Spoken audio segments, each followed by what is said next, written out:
We've got some news recently that unfortunately for the Chicago Bulls kind of ends an entire era for their team. A team that at one point was the number one seed in the entire conference, a team that at one point I thought was borderline a championship contender that invested a ton, years of rebuilding, contracts, trades, draft assets to try and put together a competitive team. And unfortunately for them, it's just over now. Now, what I'm referring to specifically is the fact that Lonzo Ball is going to miss an entire season once again this upcoming season due to a knee injury that's kind of been a mystery within the NBA community for like a year and a half to 2 years at this point. And the thing that's really upsetting, not only the future of the Bulls, but this was a team that, as I mentioned earlier, was really, really good. I mean, they kind of went all in and made a lot of these moves, trading for Nikola Vucevic, bringing in DeMar DeRozan, bringing in Lonzo, of course, adding Alex Caruso to a team that already had Zach LaVine. And that group together, those five players together, at one point, they were the best team in the Eastern Conference from a record standpoint about halfway through a season. And then at that point, people got hurt and they've just never been the same. And the thing that just really, really bugs me about this is I think in hindsight, people are going to look back on this team and say, oh, well, you know, they were never actually that good. They just kind of got lucky in a handful of these games. They just had a really good record, but overall weren't actually contenders. The way that that team played, how good they were defensively, how they got out in transition, all the different scores that they had, how good they were at the end of games, especially DeRozan. This was a fantastic, incredible team. And if, you know, with Lonzo continuing to miss time, with the direction of this team moving forward, this whole era of Bulls basketball is probably over, and they're going to be looking to move on and trade some of these pieces and go back into a rebuild, which is weird because looking back on it now, they rebuilt for multiple years in a row to try and get to the point that they were at before all the injuries. They had Jimmy Butler back in the day. They decided to trade him away. They got Zach LaVine. They got Lauri Markkanen. They tanked for a few years. They got guys like Kobe White. And after a few seasons, they decided, okay, let's go ahead and make a leap here. So they made the Nikola Vucevic trade. They traded away guys like Wendell Carter Jr. and the pick, of course, that ended up becoming Franz Wagner. And it worked for them up until everyone got hurt. And Lonzo was really the key piece to all of this. Obviously, DeMar was fantastic. LaVine was fantastic. Vooch provided them a presence in the front court. But as soon as Lonzo got hurt, as soon as that piece got taken out, they just have not been the same. And it's a tough situation for a variety of different reasons. First and foremost, that Nikola Vucevic trade really is going to be one we're going to look back on as one of the biggest disasters of the last, 10 years, in my opinion, because Franz Wagner is that good, and Wendell Carter Jr., with the way their team is constructed, arguably would have been a better fit with how well he's played in Orlando than Vucevic was. And Vucevic has just always been kind of a weird fit in Chicago because he's just not good enough offensively to be prioritized over the perimeter guys. The shooting and spacing hasn't translated to Chicago the way that you would have hoped. And anytime that you go through years of rebuilding, you trade future assets, you trade away players as good as Wendell Carter Jr. and Franz Wagner are, just to,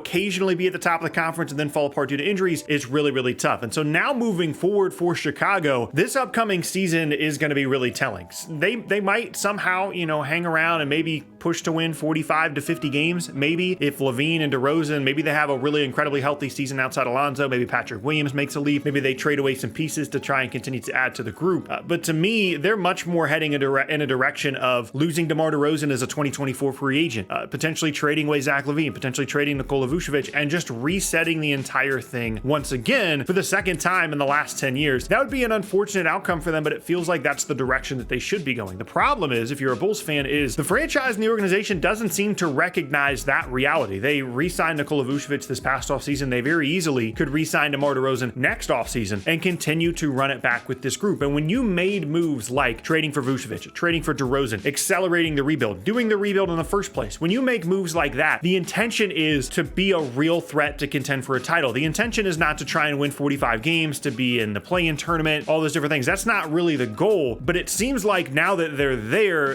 the franchise and the organization are desperate to just kind of stay in that point, which I don't really understand. Obviously, it would be a really tough decision to either let DeRozan walk or trade him, trade Vucevic, or have let him walk this past off season and then look to trade Zach LaVine as well when you've invested as much as you have into this group. But at a certain point, you just have to recognize the reality of the situation. And to me, the reality of where the Chicago Bulls are right now is that this era is kind of over, because even if Lonzo does come back next year, he's not going to be the same player that he was that was the key piece to making all this work. DeRozan's not going to be as good, and you still have the Vucevic fit issue, and the rest of the roster is just not that great. And I think now really is the time this season at the trade deadline to transition to a new era, to trade away LaVine, to trade away DeRozan, to trade away Vucevic, because each of those guys individually still do have value, especially Zach LaVine, who, by the way, has also dealt with injury issues over the last few seasons, and it might be time to just go ahead and get value out of him while you can. Now, the counter to that would be, of course, that Chicago at one point last year in the play-in game looked like they were going to knock Miami out of the playoffs. The team that ends up making the finals goes on this incredible run. Chicago was right there with them, and I guess you could technically say that because they're right there with Miami in the play-in game, that maybe Chicago could have gone on a run in the postseason, but it's clear that the difference between those two teams is pretty dramatic, not only in terms of past postseason success, but of course in terms of the kind of culture and the group that they have there. Miami was always more likely to go on a run than Chicago was, and so I don't think it's a valid argument to point to one play-in game in which Chicago was leading and should have won, beat Miami, who ended up going to the finals. I don't think it's valid to point to that one game, that one very small sample size, and say, hey, that's the team that they could have been had they, maybe been a little bit healthier and finished that game off properly. I think it makes much more sense to look at the 82 game sample size before that and say, with or without injury issues, this roster is just not going to be competing at a championship level. Now, the counter to that is you don't always have to be competing for a title. It is okay to be in the middle. Is it okay to be a 45 to 47 win team? Maybe you get the 6th seed and miss out on the play-in tournament. Maybe you can make some noise in the postseason. There is some argument to that from a franchise and an organizational perspective of, we did the rebuild, now we tried to be good. We didn't quite reach the heights that we wanted to, but we can still win 45 games and still be at least semi-relevant. And we'd rather do that than go back to a rebuild that we were just doing 6-7 years ago. And I can understand that argument. However, if your goal as an organization is to win a championship, to try and compete at the highest level, to be a true threat at the top of the NBA, then your mindset can't be that it's okay to win 45 games. It just can't. And there is no scenario that exists with this Chicago Bulls roster where they are championship contenders with this group. And there's also very few scenarios where they make one trade or even two trades that put them into championship contention either. They do still have some assets that they can trade if they'd really like to, but it's clear that they tried to make it work. They tried to push for a title and it didn't work. And while they still have assets on their roster like LaVine, Vucevic, DeRozan, handful of other guys, while they still have them, while they are still valuable players you can get stuff in return for, in my opinion, given the way the whole era has gone, no Lonzo, injuries, all that stuff, it makes so much more sense to just go ahead and blow it up and rebuild this team with an eye on getting a good draft pick, not only this year, but more importantly, next year. And you still have guys like Kobe White, Patrick Williams that you can continue to build around if you'd like to, but there's no scenario, there's no outcome, there's nothing here that you could do that would turn the Bulls into contenders within the next couple of seasons. But there is an outcome where if you rebuild, you get some assets, you can be a contending team within the next 10 years, which was the idea when they tried to do the rebuild in the first place 6 or 7 years ago. But it should still be the mindset now. If you were willing to trade Jimmy Butler back then, post Derrick Rose and all the injuries, then you should be willing to trade Zach LaVine now and try and go into a rebuild and try and make yourself a contending team. Because the only other option you have here, if you're not going to rebuild, the other door number 2 is you're gonna be kind of relevant, and that's it. The only counter argument to that at all is if you really fully believe that if they get Lonzo back at the beginning of next season, they can capture once again that 27-13 top of the Eastern Conference form that they showed when Lonzo was healthy, when they first brought all these guys together. The problem with that is DeRozan's getting older. He's a 2024 free agent. So if you want to see that team again, 1, you have to bank on Lonzo being healthy again, which I think is unlikely. And 2, you have to re-sign DeMar DeRozan to a big contract. He's going to have suitors out there. He's going to have teams that want to bring him in free agency. So not only